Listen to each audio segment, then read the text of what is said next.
Attention, loi travail, les jeunes sont en colère. Mais avant de courir le pavé, il faut d'abord mobiliser. Résistance ! Résistance ! Dans le rassemblement rapidement grossi par les lycéens, les étudiants de l'UNEF et de OSE, soit les jeunes communistes. La FAGE, proche de la ligne de la CFDT, s'est retirée de la mobilisation après les mesures annoncées lundi par Manuel Valls. Les jeunes manifestants, soutenus aussi par leurs aînés de la CGT. Prochaine manifestation de la jeunesse contre le projet de loi travail, jeudi prochain. Pour protester contre la loi El Khomri qui, selon les syndicats étudiants, engendrerait une casse du code du travail, voire même une agression dans les droits des salariés. Si les jeunes se sont mobilisés, c'est bien sûr pour défendre ce que leurs pères ont construit depuis plusieurs décennies. Ils représentent les travailleurs de demain et seront les premiers impactés par cette nouvelle réforme du code du travail. Pour eux, il y a donc urgence, il faut agir pour leur avenir. Écoutez à ce propos Lucas Winnie, il faisait partie donc du cortège ce matin. Il est jeune étudiant à Saint-Étienne.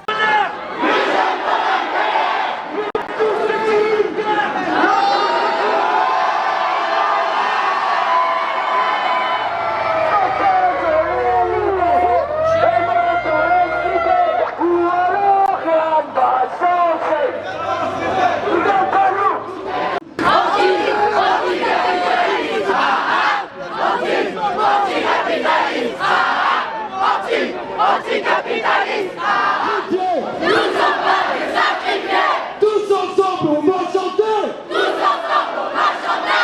Tous ensemble on va lutter. Tous ensemble on va lutter. Nous sommes jamais nous lâchons. Jamais nous lâchons. Nos actes sont nos armes. Faites du bruit.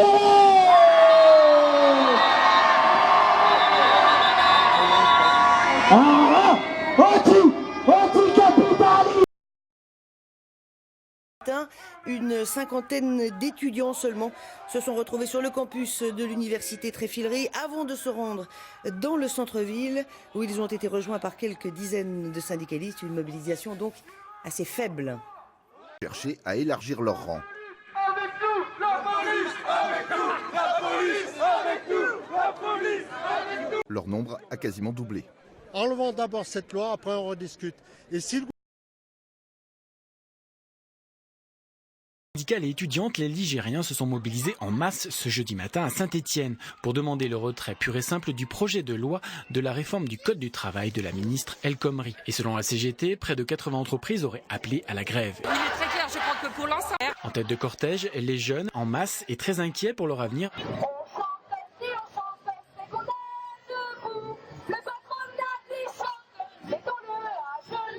Un désaccord sur le fond, mais aussi sur la forme. Force ouvrière déplorant un manque de concertation. Quand on est sur une logique du monde patronal et qu'on a complètement occulté les salariés dans la discussion. Donc de ce point de vue-là, c'est inacceptable. Devant la préfecture, un muret en parpaing est dressé symboliquement avec l'inscription en dialogue social en rouge.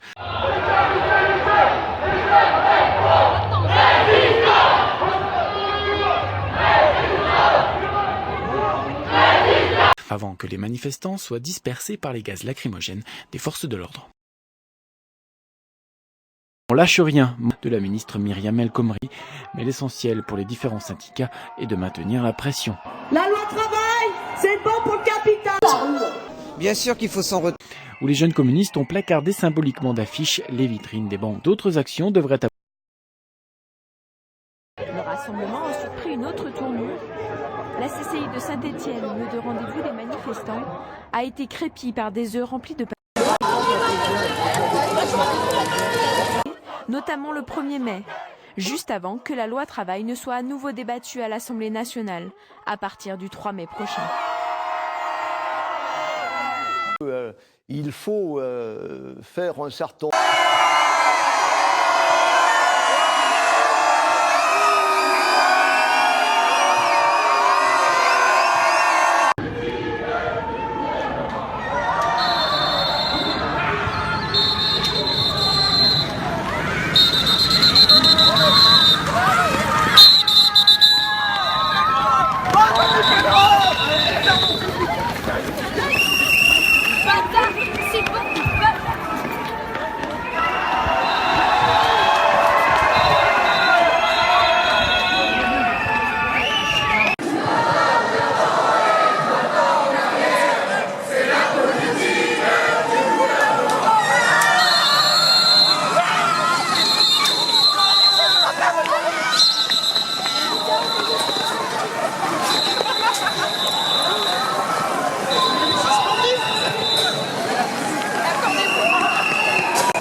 Le gouvernement dégaine le 49-3, mais les opposants à la loi travail ne désarment pas. 7 à 800 manifestants à nouveau réunis hier à Saint-Étienne, dont un gros cortège de jeunes. Le 49-3, c'est une preuve d'échec de la part du gouvernement.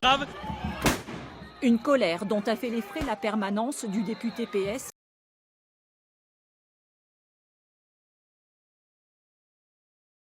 Qui a annoncé qu'il porterait plainte. Les syndicats appellent à 2 nouvelles journées de grève et de manifestations les 17 et 19 mai prochains.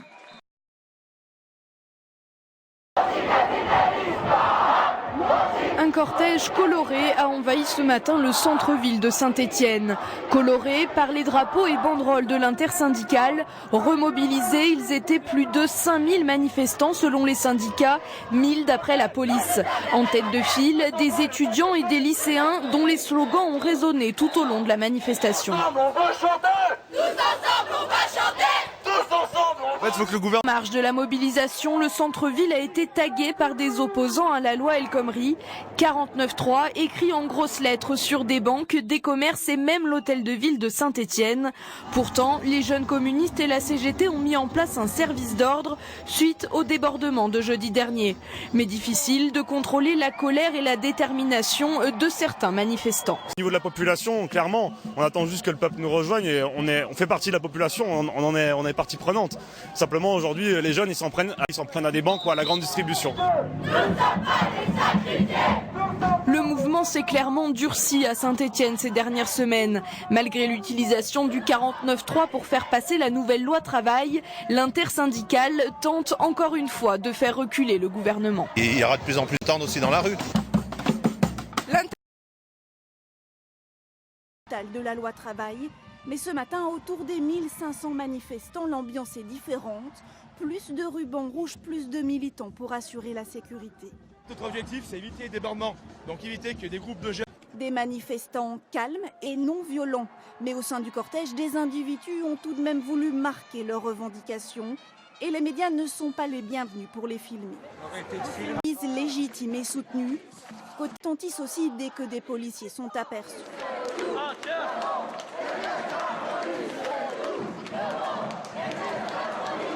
Une compagnie de CRS a été déployée près de la préfecture. Pas d'affrontement, mais un climat tendu des deux côtés. La foule s'est dispersée dans le calme. D'autres journées d'action sont prévues dès la semaine prochaine.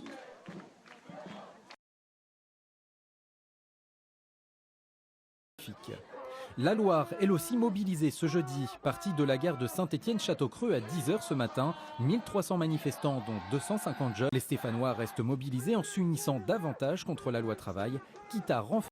Le rapport de force était aussi en train de peser peut-être en faveur du mouvement. D'Andrézieux-Boutéon, puis le 3 juin, un rassemblement est prévu. Enfin, le 14 juin, l'intersyndicale en refusant de retirer son projet. En fin de manifestation, 50 personnes ont pris la direction du palais de justice, mais le cortège a été bloqué par une brigade de CRS rue Michel Rondet.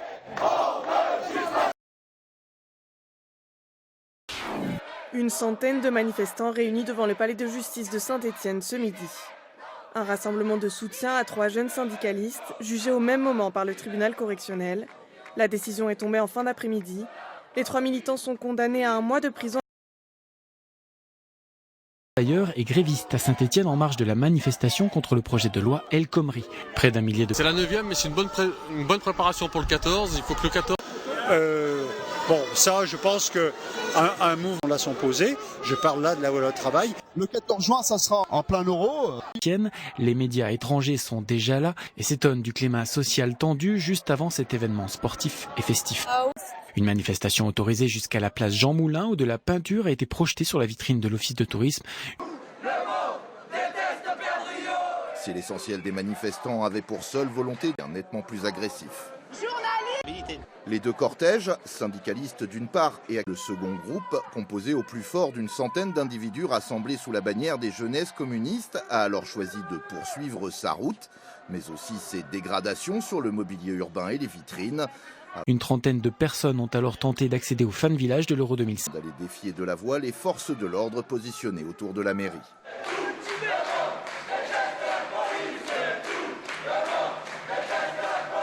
Le cortège s'est finalement dissous au bout d'1 heure, sans autres incidents. place d'Orient et place de l'Hôtel de Ville, mais les forces de l'ordre leur ont interdit l'accès. Dans les rues de Saint-Étienne, en écho à la grande manifestation nationale à Paris. 12 quarts de manifestants nigériens de la CGT sont d'ailleurs partis en direction de la capitale tôt ce matin, soit près de 700 personnes. Jocelyne Gourgaud est employée à la Poste.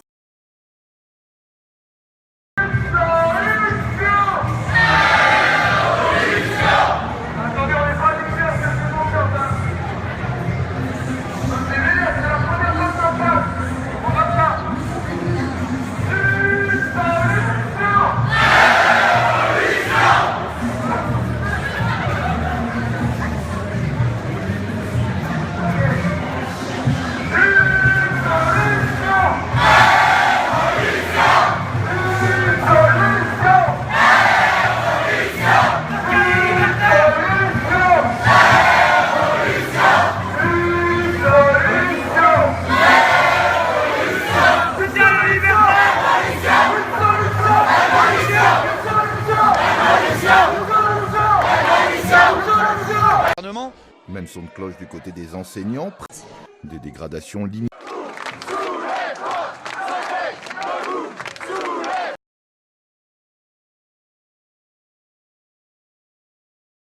Les opposants à la loi travail ont cette fois rejoint le Puy-Couriot à Saint-Étienne. Ce qui ne change pas en revanche, c'est leur détermination. Ils étaient 500 aujourd'hui.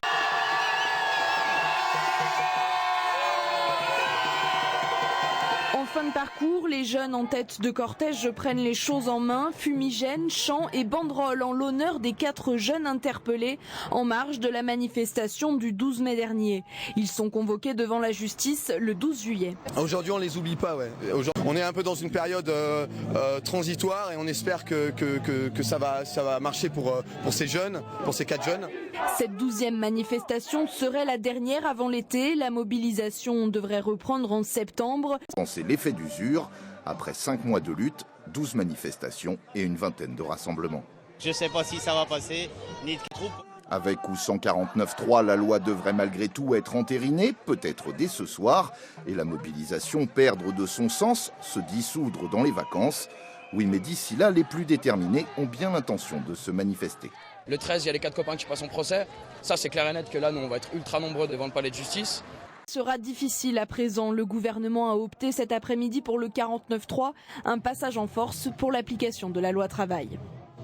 D'autres rendez-vous pourraient également être programmés à la rentrée, car parvenus au pied de ce totem des luttes sociales stéphanoises qu'est le Puy-Couriot, tous ont juré de rester mobilisés après l'été.